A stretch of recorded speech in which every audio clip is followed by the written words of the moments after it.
In 2017, the world was shocked by the assassination of Kim Jong-nam, the estranged half-brother of North Korean leader Kim Jong-un, at Kuala Lumpur International Airport. What seemed like a simple case of a crime turned out to be one of the most intricate and politically charged murders in recent history. The backstory, family drama and political rivalry. Kim Jong-nam was born to Kim Jong-il, the former leader of North Korea, and one of his two mistresses. Although Jong-nam was the older of the two, it was his younger half-brother, Kim Jong-un, who was groomed to take the leadership of North Korea after their father's death. Jong-nam was known to oppose the authoritarian system of North Korea and had criticized his father's regime publicly. He was more of a Democrat at heart, a peaceful figure who refused to embrace the ruthless dictatorship that his father and brother represented. This made him a threat to Kim Jong-un's power. Over time, it became clear that Jong-un had no intention of letting his older brother take the throne. In 2001, Jong-nam, who was living in exile, was arrested in Tokyo for attempting to enter Japan with a fake passport. He was caught visiting Disneyland, a place strictly associated with Western culture, and this enraged his father, Kim Jong-il.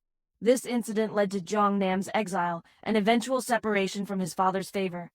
His public criticism and ties to Western culture did not sit well with the regime. Jong-un, sensing a threat, began planning to secure his reign and eliminate any possible challengers.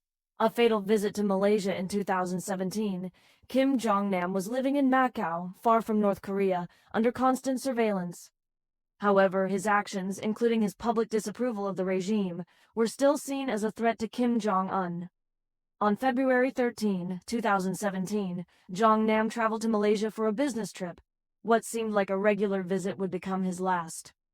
While waiting at the airport for his flight to Dubai, Jong-nam was approached by two women. They smeared a toxic substance on his face. Jong-nam immediately felt dizzy and collapsed, struggling to breathe. The women, Siti Asia from Indonesia and Doan Th1ECB Huang from Vietnam, had no idea what they were doing. They believed they were part of a prank for a television show, not realizing they were being used as pawns in an international assassination plot. The substance they used was a deadly nerve agent called VX, a chemical weapon developed for military use. It was a clear sign that this was no random murder, but an operation orchestrated by North Korea. The attack was so swift and lethal that Kim Jong-nam died within minutes of being exposed to the poison. The investigation and political fallout. The murder sent shockwaves across the world. Malaysian authorities immediately began an investigation, and the women were arrested. Both women insisted they were tricked and did not know they were involved in a murder. According to them, they were hired by individuals who told them they were simply participating in a prank. The video footage from the airport clearly showed them applying the substance to Kim Jong-nam's face. As the investigation deepened, it became clear that North Korean agents were behind the assassination. The plot had been carefully orchestrated by Kim Jong-un's regime, which had sent a team of operatives to Malaysia to carry out the murder. These operatives had used the women to carry out the task, knowing they could later be blamed for the crime. The North Korean government remained tight-lipped and insisted that the women were solely responsible for the murder. They claimed that the women acted alone, but the Malaysian authorities were not convinced. The diplomatic relations between North Korea and Malaysia began to deteriorate. Malaysia expelled the North Korean ambassador, and tensions rose as the truth behind the assassination unfolded. The case became a media frenzy with intense global coverage. The two women accused of the murder, Siti Asia and Doan Th1ECB Huang, were brought to trial. The Indonesian government stood firmly behind Siti Asia, claiming that she was a victim of manipulation. On the other hand, Vietnam did not show the same level of support for Doan Th1ECB Huang, and she faced the possibility of execution. Throughout the trial, both women insisted that they were unaware they were participating in an assassination. They claimed they were misled into thinking they were part of a TV prank. Legal teams from both Indonesia and Vietnam worked tirelessly to prove that their clients were innocent and unwittingly caught in a deadly conspiracy.